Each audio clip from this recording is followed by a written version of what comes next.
नमस्कार, स्वागत आप सबका। जैसा कि आप सभी को पता है कि हम पढ़ रहे हैं हमारी गणित पुस्तक का अध्याय नंबर 24 आंकड़े और उनका निरूपण। आज हमारा रहेगा पार्ट थर्ड। पार्ट सेकंड में हमने क्या पढ़ा था, एक बार छोटी सी बात कर लेते हैं। संचयी बारंबारता को हमने पढ़ा था और इसके साथ साथ दंड आलेख के बारे में। और आज इस तीसरे पार्ट में हम पढ़ने वाले हैं बच्चों, वो रहेगा हमारा एक तो आयत चित्र और एक बारंबारता बहुभुज। तो सबसे पहले हम बात करते हैं आयत चित्र के बारे में। होता है क्या है, देखिए। आ, आयत चित्र कहें और पिछले पार्ट में जब हमने पढ़ा था दंड आलेख, उन दोनों में फर्क भी मैं आपको बताऊंगा।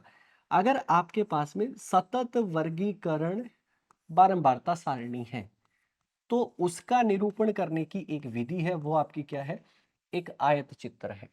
ठीक है, इतना आपको क्लियर हुआ सतत वर्गीकरण बारंबारता सारणी के लिए। इसके साथ साथ दंड आलेख और आयत चित्र की अगर मैं डिफरेंस की बात करूं, अंतर की बात करूं, तो हमने जब दंड आलेख जब बनाए थे बच्चों, तो हमने क्या किया था कि यहां से यहां तक कर दिया, फिर इसके और इसके बीच में ऐसे गैप था, ऐसा खाली स्थान थे। लेकिन आपके आयत चित्र में किसी भी प्रकार की रिक्तता जो होती है वो नहीं होती, ये ध्यान रखना। मतलब एक दूसरे से वो जुड़े हुए होते हैं। और बाकी वही काम है, आपको एक्स एक्सिस पर एक लाइन खींचनी है, वाई एक्सिस पर एक लाइन खींची। किस तरीके से करेंगे, एक उदाहरण के माध्यम से समझ लेते हैं। सबसे पहले अगर बात करें, ये उदाहरण दिया गया है कि किसी कक्षा टेस्ट में 20 विद्यार्थियों द्वारा प्राप्त किए गए अंकों का बंटन निम्न है। निम्न मतलब ये वाली सारणी दी गई है। यहाँ पर प्राप्त अंक है वो 20 से 30। इसको क्या कहते हैं, प्रेक्षण कहते हैं बच्चों, ध्यान रखना। और ये वर्ग के रूप में है।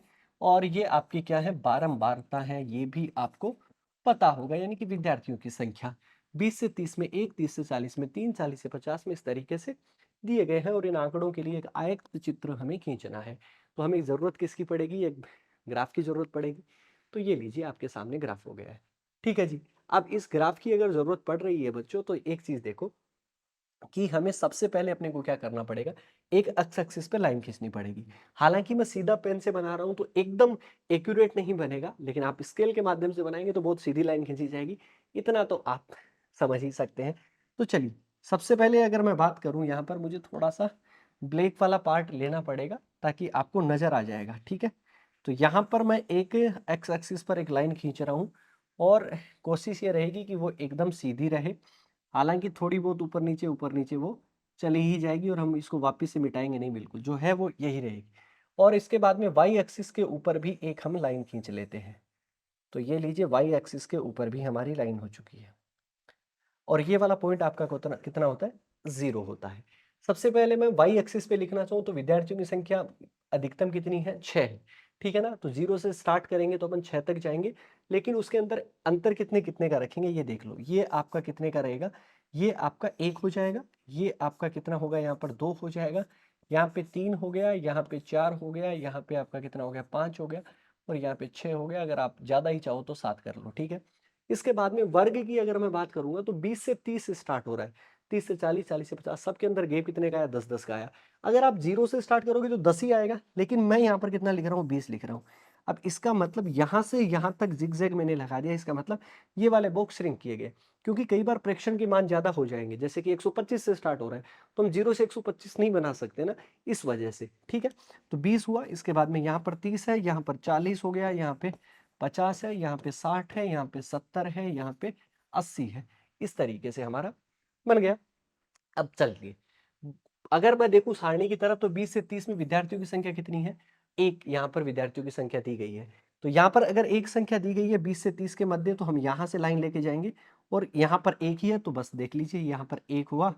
और ये लीजिए, ये आपका एक। तो ये आपका बन गया 20 से 30 में। अगर मैं 30 से 40 के मध्य की बात करूं तो 3 दिए गए हैं, तो 30 से 40 में 3 होने चाहिए। तो ये लीजिए, बारंबारता आपकी कितनी होनी चाहिए, 3। यहां पर इस तरीके से हम 30 से 40 के मध्य हमने कितना बना दिया, 3 बना दिया। बात करते हैं फिर आगे की तरफ, तो 40 से 50 में 1 है और 50 से 60 में 6 है, ये भी ध्यान रखना है। तो 40 से 50 में 1 ही है, तो ये लीजिए, 1 हमने बना दिया 40 से 50 में। 50 से 60 में 6 है, तो 6 अगर अपन जाएंगे तो ऐसे ऐसे ऐसे ऐसे करके हमें ऊपर 6 तक जाना पड़ेगा। और ये लीजिए, आपका 6 तक अगर जाएंगे तो इस तरीके से आपका बन जाएगा। अगर पीछे की तरफ आके, क्योंकि 60 से 70 में 4 और 70 से 80 में 5 है, तो 60 से 70 में 4 बनाएंगे तो 4 हमारा कहाँ नजर आ रहा है, यहाँ तक। तो ये लीजिए, 60 से 70 में हमारा कितना हो गया, 4। और आगे की तरफ देखेंगे तो आपका कितना हो रहा है, 70 से 80 में 5। तो ये लीजिए हमने कितना बना दिया, 5 बना दिया और यहाँ पर मिला दिया। इस तरीके से ये हमारा क्या हुआ, बारंबारता चित्र हमारे पास में बन चुका है।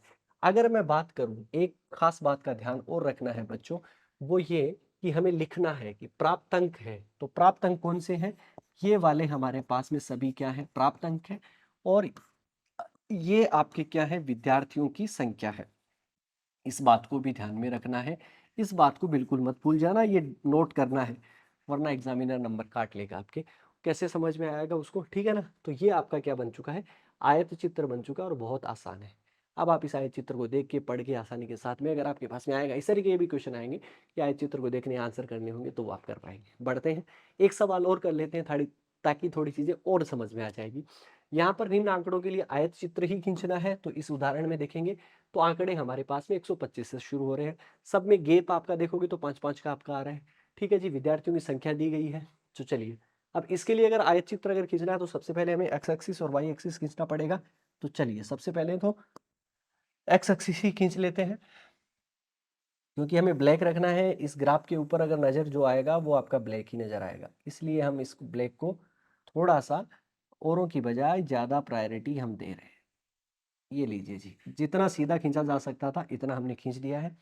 इसके बाद में अगर बात करूंगा वाई एक्सिस की, तो ये लीजिए वाई एक्सिस भी आपके लिए तैयार है। ये आपका 0 का पॉइंट है। सबसे पहले अगर मैं बात करूंगा तो ऊंचाई है और विद्यार्थियों की संख्या है, ठीक है। तो मैं यहाँ पे लिख भी देता हूँ कि यहाँ पर हम क्या लिखेंगे, ऊंचाई लिखेंगे, और यहाँ पे इस साइड हम क्या लिखेंगे, विद्यार्थियों की संख्या लिखेंगे, राइट। क्योंकि हर एक चीज को डिनोट करना भी तो जरूरी है ना, मतलब आप ऐसे ही हर किसी चीज को नहीं कर सकते। अब सबसे पहले एक चीज देखिएगा कि यहाँ पर मैं कितना ले रहा हूँ, 125 ले रहा हूँ यहाँ पे। अब यहाँ पे 125 क्यों लिया सर, 125 के बाद में आपका कितना है, 130 है, 130 के बाद में 135 है, 135 के बाद में 140 है, इसके बाद में 145 है, इसके बाद में 150 है, इसके बाद में 155 है, इसके बाद में 160 है। इस तरीके से आगे आगे बढ़े हुए हैं, 5-5 का गैप। और अगर आप देखोगे तो 160 तक ही है। चलो ये भी तो काम ठीक हुआ। विद्यार्थियों की संख्या मैक्सिमम अगर आप देखोगे तो आपकी 5 आ रही है, तो अपन बना लेते हैं यहाँ पर कि यहाँ पे हम कितना रखेंगे, 1 रखेंगे। यहाँ पे अगर आप देखोगे तो 2, यहाँ पे आपका कितना हो जाएगा, 3, यहाँ पे 4, यहाँ पे 5, इससे ज्यादा जाएगा नहीं, बट फिर भी ये लीजिए 6। और यहाँ पे हमने जिगजैग लगा दिया, क्यों, क्योंकि अगर मैं 0 से 5, 5 से 10, 10 से 15, 125 तक पहुंचूंगा तो कितना बड़ा ग्राफ हो जाएगा, अब आप देख लो। तो इस वजह से हमने क्या करा कि 125 से हम स्टार्ट करेंगे। अब हमें क्या करना है, आपको पता है बारंबारता सारणी में देखिए, 125 से 30 में विद्यार्थियों की संख्या कितनी है, 1 है। अगर 1 है तो 1 तक बनाइए। अब आप 125 से 30 में ये लीजिए आपका 1 बन चुका है और अपना आंसर हो गया, ये लीजिए यहाँ तक। इसके बाद में 125 से 30 हो गया, 130 से 35 में 2 है, तो 130 से 35 में हम 2 बना देते हैं। ये लीजिए 130 से 35 में हमारा 2 बन चुका है, अपना काम डन। अब इसके बाद में 135 से 40 की अगर मैं बात करूंगा तो 3 है। तो 135 से 40 की अगर आप बात करेंगे तो 3 कुछ इस तरीके से नजर आ जाएगा। अब देखो ये वाली लाइन देखो 3 के सामने ही आ रही है आपकी, इस वजह से 140 से 45 अगर मैं देखूंगा तो 5 है। 140 से 45 में हमें 5 की तरफ जाना पड़ेगा, तो ये 3 हो गया, ये 4 हो चुका है, और ये आपका कितना हो जाएगा, 5। ये लीजिए 145 तक हम पहुंच चुके हैं। ये आपका इस तरीके से होगा। इसके बाद में और अगर मैं पीछे की तरफ देखना पड़ेगा, 145 में 4 है, 4 3 2 है। अब 145 से 50 में 4 है, तो 4 अगर देखोगे तो ये आपका कहाँ पर हो जाएगा, यहाँ पे हो जाएगा, ये लीजिए। और 150 से 55 में आपके 3 है, तो ये 150 से 55 में आपके 3 हुए। 150 से 60 में आपके कितने हैं, 2 है, तो 150 से 60 में आपके कितने पास आ जाएंगे, 2 आ जाएंगे। ये लीजिए इस तरीके से डायग्राम अपने को बनाना है। वापस से एक बार मैं चेक करवाना चाहूँ आपको, तो 1 2 3 5 4 3 2, ठीक है जी। 1 2 3 है, 1 हुआ, 2 हुआ, 3 हुआ, 5 हुआ, 4 हुआ, 3 हुआ, 2 हुआ, सही है, बिल्कुल एकदम एक्यूरेट बनाया हमने, किसी तरीके की कोई दिक्कत नहीं है। तो ये होता है आपका आयत चित्र। बताओ आसानी के साथ में किया कि नहीं किया, हो गया। और अब हम चलते हैं बारंबारता बहुभुज की तरफ। बारंबारता बहुभुज है क्या, किस तरीके से ज्ञात करेंगे, इनके बारे में बात करते हैं। देखिए जिस प्रकार से सतत जो आपकी वर्गीकृत बारंबारता सारणी थी, उसको हमने आलेखित करने की एक विधि कौन सी होगी, आयत चित्र हो गया। उसी तरीके से बारंबारता बहुभुज भी एक आलेखित करने की एक विधि है, इस बात का आप ध्यान रखिए। चलिए आपको पता लग गया कि इस विधि से भी वही काम होगा, लेकिन ये थोड़ा सा अलग होगा, क्योंकि आप जानते हैं बहुभुज क्या होता है। बहुभुज क्या होता है, एक समतलीय आकृति होती है जो कि रेखाखंडों से घिरी रहती है। तो हमें रेखाखंडों की जरूरत पड़ेगी। अब रेखाखंड किस तरीके से ज्ञात करेंगे, किस तरीके से नहीं, इसमें क्या होगा कि हो सकता है कि आपको आयत चित्र बना के और उसके बाद में बारंबारता बहुभुज का आलेख आपको बनाने को कहे, या फिर हो सकता है कि आपको बिना आयत चित्र की सहायता से भी आपको बनाना पड़े। तो इसमें क्या होगा, बिना अगर आयत चित्र के अगर हम बनाएंगे तो हमें वर्ग चिन्हों की जरूरत पड़ेगी, वो मैं आपको आगे बताऊंगा, ठीक है जी। लेकिन अभी के लिए आप इसको मत समझिएगा। अभी सिर्फ हम इस डायग्राम को देखते हैं, तो इस डायग्राम में समझ में आएगा कि 20 से 30 के वर्ग में बारंबारता 1 है, ठीक है ना। यहाँ पे आपकी 3 है, यहाँ पे इस आयत चित्र को देख के हम इतना तो समझ ही सकते हैं। चलिए, ये तो आपका क्लियर हो गया। अब इसके बाद में क्या होता है, बारंबारता बहुभुज में इन जो 20 से 30 में इनका जो मध्य बिंदु बनेगा, क्योंकि ये आपका इनका क्या होता है, वर्ग चिन्ह होता है। 20 और 30 का मध्य बिंदु आपका क्या बनेगा, 25 बनेगा। मतलब 20 और 30 को आप जोड़ोगे ना, कितना होगा, 20 + 30 आपका 50, 50 में 2 का भाग दोगे तो कितना आएगा, 25 आएगा। वो हम आगे भी मैं आपको बताऊंगा, अभी मैं सिर्फ रफली बता रहा हूँ। तो इसका मध्य बिंदु आपका ये आया। इसी तरीके से 30 और 40 का मध्य बिंदु 35 आएगा, तो ये होगा। और ये हम किसके आगे लगा रहे हैं, क्योंकि ये इसकी बारंबारता है, तो ये हम इनके मध्य बिंदुओं पर ऐसे ये मध्य बिंदु हमने बना दिए। ये लीजिए मध्य बिंदु, ये आपके इन सभी मध्य बिंदुओं को मिला तो दिया, लेकिन अगर आप इन सबको अगर आप मिला भी देंगे, देखिए इसको इसको और इसके बाद में ये वाला और ये वाला, अगर इतना भी मिला दिया तो भी बहुभुज नहीं बना, क्योंकि क्लोज आकृति होती है ना, बंद आकृति होगी, रेखाखंडों से घिरी रहेगी। तो हमें क्या करना पड़ेगा, देखिए 20 से पहले तो कोई वर्ग नहीं है, तो 20 से पिछले वाले वर्ग की हम बारंबारता क्या मान लेंगे, 0 मान लेंगे। तो यहाँ पर उसकी बारंबारता देखिए, ये आपकी बारंबारता हो गई, तो ये उसकी 0 हो जाएगी। और इसी तरीके से अंत वाले में, इसके आगे भी वर्ग नहीं है, तो यहाँ पर भी इसकी बारंबारता 0 मान लेंगे और इसके मध्य बिंदु से मिला के, और अगर आप देखोगे तो ये एक रेखाखंडों से घिरी हुई आकृति बारंबारता बहुभुज का रूप ले लेगा। तो इस तरीके से करना है। कैसे करेंगे कैसे नहीं, तो चलिए अब अपन बढ़ते हैं आगे की तरफ और सवालों को करना सीखते हैं। सबसे पहले नीचे दिए गए आंकड़ों के लिए एक बारंबारता बहुभुज हमें खींचना है। किस तरीके से खींचेंगे ये आप देखिएगा। यहाँ पर ऊंचाई अपने को दी गई है 125 से स्टार्ट हो रही है, ठीक है, ठीक है। इसके बाद में ये विद्यार्थियों की संख्या दी गई है, तो हमें ग्राफ की जरूरत पड़ेगी। सबसे पहले हम क्या बनाएंगे, हमें यहाँ पर एक बारंबारता बहुभुज खींचना है, लेकिन अभी मैं आपको जो समझा रहा हूँ वो आयत चित्र के बाद में, मतलब सबसे पहले हम क्या करेंगे, आयत चित्र बनाएंगे और उसके बाद में हम क्या करेंगे, बारंबारता बहुभुज खींचेंगे। आगे एक उदाहरण होगा जब बिना आयत चित्र की सहायता से भी मैं आपको समझाऊंगा, वो आगे की बात है। तो चलिए सबसे पहले हम क्या करते हैं कि इस बारंबारता सारणी के लिए आयत चित्र बनाते हैं। अब आयत चित्र तो अब आपको याद है ना, कितना अच्छे से याद हो गया। सबसे पहले अपने को क्या करना है, एक्स एक्सिस खींचनी है। तो ठीक है सर, ब्लैक पेन तो ले लो आप, ये ले लिया भैया, तो ये लीजिए एक्स एक्सिस हम खींचने लग गए और यहाँ पर इस तरीके से हमने एक्स एक्सिस खींच दिया, ठीक है जी। और ये आपकी क्या होगी, वाई एक्सिस आपके सामने हो चुकी है। यहाँ पर हो गया वाई एक्सिस, चलिए कोई बात नहीं, ये 0 आपका बिंदु हो गया। यहाँ पर 125 से स्टार्ट हुआ है, सब में गैप आपका 5-5 का है, क्योंकि इसी तरीके का तो हमने पीछे एज इट इज किया था, सेम टू सेम। 135 आपका हो गया, 140 हो गया, 145 हो गया, 150 है, 155 है और 160 है। और अगर विद्यार्थियों की संख्या अगर अधिकतम देखी जाए तो 5 है, तो हम 6 तक बना लेते हैं। यहाँ पर विद्यार्थियों की संख्या हम लिख लेते हैं, ये 1 हो गया, ये आपका 2 हो गया, ये आपका कितना हो गया, 3 हो गया, ये आपका 4 हो चुका है। यहाँ पर अगर आप देखोगे तो ये आपको जो नज़र आएगा वो 5 नज़र आएगा और ये आपको 6 नज़र आएगा। और थोड़ा सा लिख भी देते हैं ताकि चीज़ें आपकी क्लियर नज़र आए, आपको चीज़ें अच्छी तरीके से दिखे, वो आपका ज़रूरी हो जाता है। तो इस साइड ये आपकी क्या है, विद्यार्थियों की संख्या है।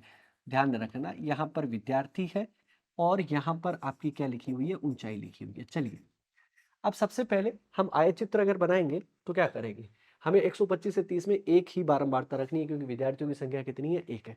तो चलिए विद्यार्थियों की संख्या हम 1 लगाएंगे, तो किस तरीके से करेंगे कि ये लीजिए, यहाँ से हमने बनाया, यहाँ से हमने बनाया और यहाँ पर हमने क्या कर दिया, 1 हमने बना दी। इसके बाद में 130 से 35 में देखोगे तो 2 3 5 है लगातार, देखो 2 है, फिर 3 है, फिर 5 है, तो हम लगातार जल्दी जल्दी बना लेते हैं। तो 2 अगर आप बनाओगे तो ये लीजिए 2 हो चुका है आपके सामने। इसके बाद में 135 से 40 में आपका कितना है, 3 है, तो हमने बना दिया, 3 बना दिया। ये लीजिए जी, 1 2 3 था लगातार, तो इस तरीके से हमारा। इसके बाद में 140 से 45 में 5 4 3 2, ठीक है, कम हो रहा है। तो सबसे पहले अगर मैं बनाऊं तो 140 से 45 में आपका 5 बनेगा, और 5 आपका कहाँ तक बन जाएगा, यहाँ तक बन जाएगा, ठीक है। ये थोड़ा सा इधर उधर हो जाती है लाइनें, उसके लिए मैं माफ़ी चाहूँगा। बस 5 हो गया। इसके बाद में आपका यहाँ पर कितना बनेगा, 4 बन जाएगा, ये लीजिए। और इसके बाद में यहाँ पर आपका 3 बन जाएगा और अंत में आपके लिए कितना बन जाएगा, 2 बन जाएगा। इस तरीके से हमने ये क्या बना लिया, एक आयत चित्र तो बना लिया। अब बहुभुज खींचना है। बहुभुज अगर हम खींचना चाहते हैं तो क्या करेंगे, सबसे पहले देखिएगा बच्चों, सबसे पहले हमें इनके मध्य बिंदु निकालने हैं। तो 125 और 30 का मध्य बिंदु वो क्या होता है, वर्ग चिन्ह होता है। हालांकि मैं आगे बताने वाला हूँ, लेकिन अभी के लिए आप मत इतना दिमाग लगाइए उसके अंदर।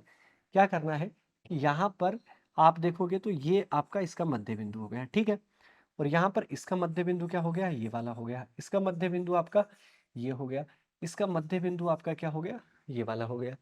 यहाँ पर इन दोनों का मध्य बिंदु अगर देखोगे तो आपको ये नजर आएगा, यहाँ पर मध्य बिंदु देखोगे तो आपको ये नजर आएगा, यहाँ पे मध्य बिंदु देखोगे तो ये नजर आएगा। लेकिन इसके पहले भी कोई वर्ग आपको यहाँ पर नहीं दिया और इसके बाद में भी कोई वर्ग नहीं है। लेकिन हमें बहुभुज अगर बनाना है तो हमें बारंबारता पिछले वाले वर्ग की 0 करनी पड़ेगी। तो इसकी बारंबारता हम 0 मान लेते हैं इस तरीके से, और यहाँ पर भी इसकी बारंबारता हम 0 मान लेते हैं और उन बिंदुओं को हम मिला देते हैं। इसके अलावा चाहे आप नाम रखना चाहें तो नाम रख दीजिएगा। यहाँ पर मैं इस वाले ऐसे इस तरीके से मैं इनको मिला देता हूँ। ये लीजिए, ये आपका मिल चुका है और अब आपको समझ आ जाएगा कि ये आपका बहुभुज बनना था। इस तरीके से नाम रखना चाहें आप तो ये लीजिए, नाम रख दीजिए। ABCDE हो गया, ये F हो गया, GH और I, ये लीजिए जी। ये सारे का सारा आपका क्या बनेगा, बहुभुज बनेगा। और इस तरीके से हमें निर्माण करना है। क्या कर पाएंगे आप, बहुत आसानी के साथ में। चलिए बढ़ते हैं आगे वाले उदाहरण की तरफ। यहाँ पर थोड़ी सी चीज नई हो गई है। क्या नई चीज हुई है, देखिएगा आप। यहाँ पर अपने को क्या निकालना है कि बिना आयत चित्र खींचे हुए एक बारंबारता बहुभुज खींचना है। बिना आयत चित्र खींचे। अभी तक तो हमने क्या करा, आयत चित्र बना रहे थे, उनके मध्य बिंदु को मिलाया और उसके बाद में कर दिया, काम हो गया। लेकिन अब ऐसा नहीं चलेगा। अब अगर ऐसा नहीं चलेगा तो अब अपने को क्या करना पड़ेगा कि ये अपने पास में एक वैल्यू दी गई है, 20 से 30 में विद्यार्थियों की संख्या इतनी, 30 से 40 में इतनी, ये आपकी बारंबारता है और ये प्रेक्षण है। तो हमें सबसे पहले अब क्या निकालना पड़ेगा, इनका वर्ग चिन्ह निकालना पड़ेगा। बिना आयत चित्र खींचे अगर हमें बारंबारता बहुभुज अगर निकालना है तो हमें किसकी जरूरत पड़ेगी, वर्ग चिन्ह की जरूरत पड़ेगी। तो वर्ग चिन्ह हम ज्ञात कर लेते हैं।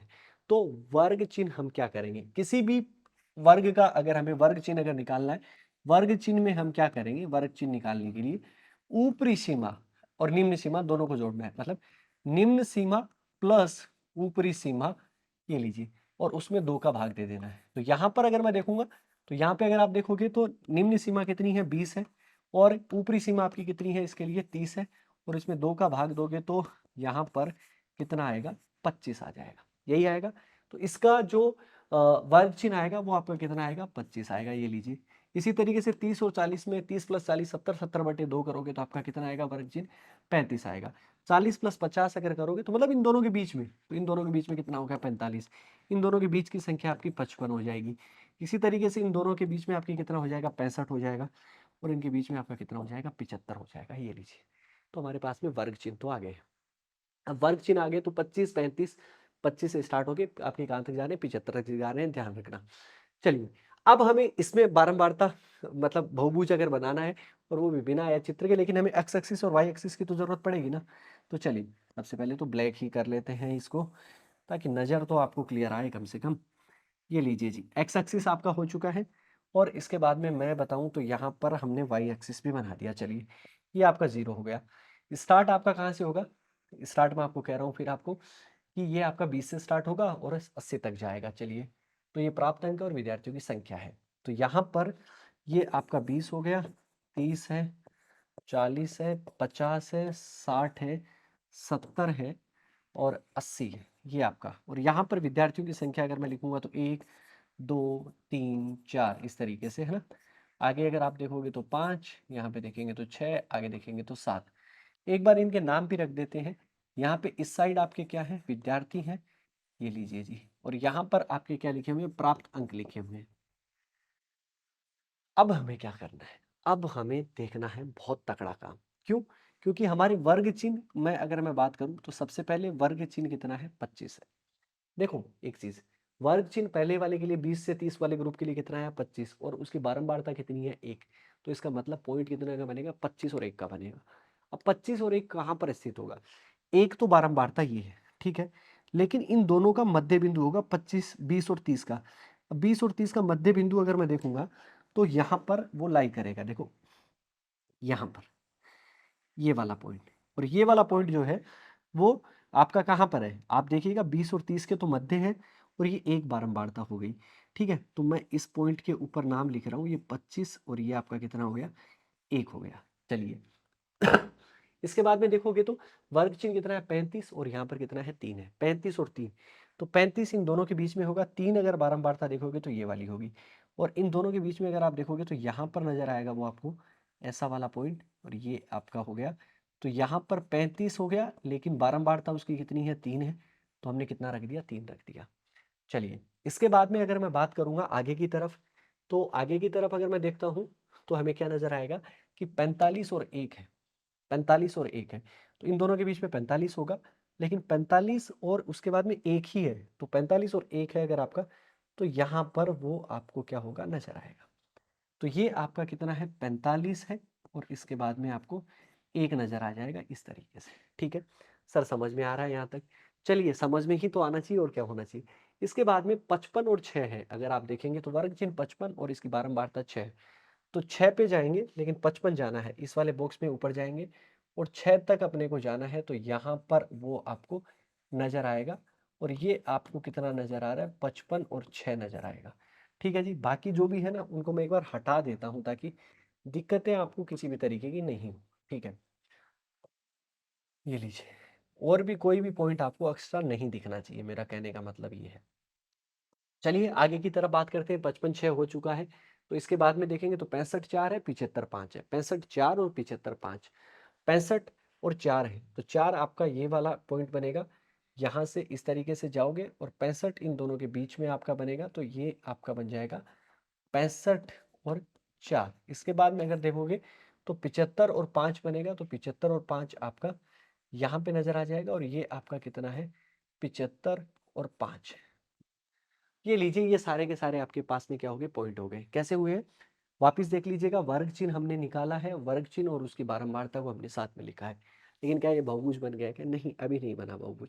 क्यों, क्यों नहीं बना, क्योंकि इससे पिछले वाले वर्ग को हमें क्लोज करना पड़ेगा, तो इसलिए पिछले वाले वर्ग का मध्य बिंदु हम रख लेते हैं, और उसकी बारंबारता कितनी मान लेते हैं, 0, और 80 के बाद में कोई वर्ग नहीं है, तो उसके आगे आने वाले वर्ग के लिए हम क्या कर लेते हैं कि इसका भी एक हम मध्य बिंदु मान लेते हैं, और ये आपका यहाँ पर हो जाएगा। ठीक है जी, और अब हम क्या करेंगे, इन पॉइंट को हम रेखाखंडों को स्केल के माध्यम से मिला देंगे। स्केल मेरे पास में तो है नहीं बच्चों, बट आपके पास में जरूर होगा। ठीक है ना, तो यहाँ पर इस तरीके से हम इनको मिलाएंगे, तो ये जो आकृति आपकी निकल के आएगी बच्चों, ये आपको बारंबारता बहुभुज जैसा निकल के आएगा। ये लीजिए, यहाँ पर मिलाया, इसके बाद में यहाँ पर, और इसके बाद में यहाँ पर, और अंत में हम कहाँ पर मिला देंगे, यहाँ पर। तो ये जो आकृति नजर आएगी, ये आपको बारंबारता बहुभुज जैसा लगेगा। ठीक है जी, तो आसानी है ना, मतलब टाइम थोड़ा ज्यादा लग सकता है, बट चीजें ठीक है। बढ़ते हैं आगे की तरफ, आगे आइए। आगे अपने को क्या गया, दिए गए आयत चित्र का अध्ययन कीजिए और उसके दिए गए प्रश्नों का उत्तर कीजिए। आयत चित्र का अध्ययन करना तो बहुत आसान है, क्यों नहीं कर सकते, हम बहुत अच्छे से कर सकते हैं। चलिए आगे, ये आपका आयत चित्र है, यहाँ पर क्या दिया गया, स्कूल में सबसे बड़े आयु समूह है, सबसे बड़ा आयु समूह कौन सा है, सबसे बड़ा आयु समूह है, तो देखिए यहाँ पर 20 से 25 है, 25 से 30, 30 से 35, 35 से 40, तो 50 से 55 वाला सबसे बड़ा हुआ, तो 50 से 55 वाला सबसे बड़ा आपका आयु समूह हुआ। इसके बाद में अगर अपने को क्या करेंगे कि सबसे छोटे आयु समूह, सबसे छोटा आयु समूह कौन सा है, 20 से 25, और इन दोनों के संख्याओं का योग चाहिए, शिक्षकों का योग, तो इसके अलावा 20 से 25 वाला सबसे छोटा हो जाएगा।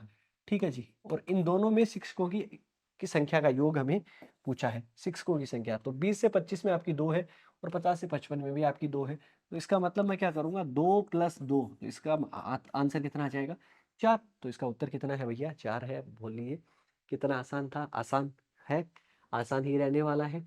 किस आयु समूह में शिक्षकों की संख्या अधिकतम है, सबसे ज्यादा किस आयु समूह में, सबसे ऊंचा किसको दिखाई दे रही है आपको, ये वाली लाइन किसमें, 35 से 40 वाले ग्रुप में है, तो हम क्या कह सकते हैं कि 35 से 40 आयु समूह में, यही तो है भाई, और है ही नहीं कुछ, आयु समूह में शिक्षकों की संख्या अधिकतम है, बस इतना सा काम करना था और हमारा आंसर आ जाता।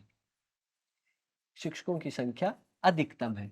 अब जैसे ही ये चैप्टर कंप्लीट, मतलब ये चीज कंप्लीट हो जाएगी, इसके बाद में हमारे अभ्यास प्रश्न रहेंगे, और उनको हमें करना पड़ेगा। आगे की तरफ चले, प्रश्न नंबर 3 की, किस आयु समूह में शिक्षकों की संख्या 4 है? शिक्षकों की संख्या 4 जो है वो आपकी किस में नजर आ रही है आपको? इसमें ही नजर आ रही है, इसके अलावा तो कहीं पर नहीं है। और ये कौन सा समूह है आपका? ये अगर आप देखोगे तो 30 से 35 वाला। तो यहाँ पर उत्तर क्या हो जाएगा? 30 से 35 आयु समूह में शिक्षकों की संख्या कितनी है? 4 है। और इसके बाद में आगे की तरफ बात करते हैं और चौथे क्वेश्चन को करते हैं। और हमारे इस भाग का अंतिम क्वेश्चन है, किन दो आयु समूह में शिक्षकों की संख्याएं बराबर है? शिक्षकों की संख्या एक तो आपकी 20 से 25 के अंदर 2, और 50 से 55 में अभी आपकी कितनी है? 2 है। तो हम क्या कह सकते हैं कि 20 से 25 वाले में 2 है, ये आपकी बराबर है। और इसके अलावा 50 से 55 वाले आयु समूह के अंदर शिक्षकों की संख्या 2 है, ये दोनों आपकी बराबर है। और इसी के साथ में हमारा ये पार्ट कंप्लीट होता है। हम अगले पार्ट में मिलेंगे तो अभ्यास प्रश्न करेंगे और लगातार धड़ाधड़ धड़ाधड़ उन चीज़ों को उड़ाते जाएंगे। फिर मुलाकात होगी, ख्याल रखिए, सुरक्षित रहिए, धन्यवाद।